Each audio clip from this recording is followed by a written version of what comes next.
I'll ask a better question. This morning is Apple volatility. So again, for those of you that don't subscribe to the early look, that's where you're really going to get some foundational roots in the process.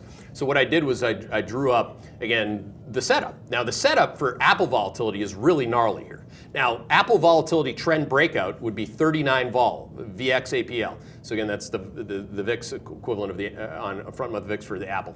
So if it gets above 39, what I said was we got trend support down at 382. So again, just think about this, right? So you got Apple, which is now, it doesn't matter. It's not about the market cap. It's about everybody garrulously talking about the market cap. Okay, so now we got it basically not signaling a higher high for the first day, so you can see that.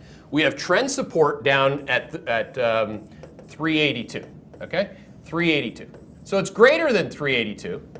So that would get a bullish check mark, right? But if Apple VIX goes bullish, that's why I'm titling this green, that is bloody red for this. So if you were to get a move towards trend, and it would be threatening a trend breakdown, because again, this is a function of this.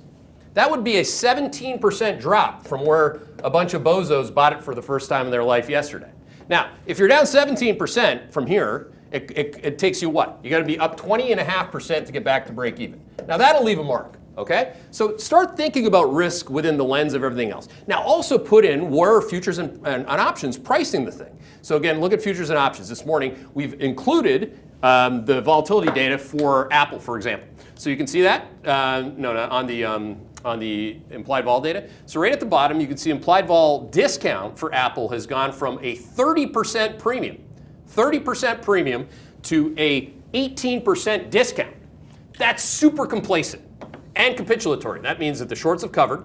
Everyone who chases bogeys and indexes are chasing Apple. Don't forget that Apple's now 7% of the S&P. It's, I believe, 14% of the NASDAQ. So everybody's in. And there's surreal complacency in terms of the longs. So again, if you go from 462 to 382, you're going to lose that kind of money. And people are going to be like, oh my God. You know where the stock was only a month ago today? Apple was, and that's where you should have bought the bloody thing. It was at 370. It was below 382. You could have bought it June 22nd, whatever the dates were. Go back a month ago, July 22nd, July 23rd, whatever the dates were. You could have bought boatloads of Apple before it went up 25%. So Apple is a big macro position. This is where a lot of questions should have been this morning, as opposed to asking for when I make the next crash call. There actually are a lot of questions about that, just lower down in the queue. Okay, good. They should be right at the top. This is the number one thing this morning you should be asking about.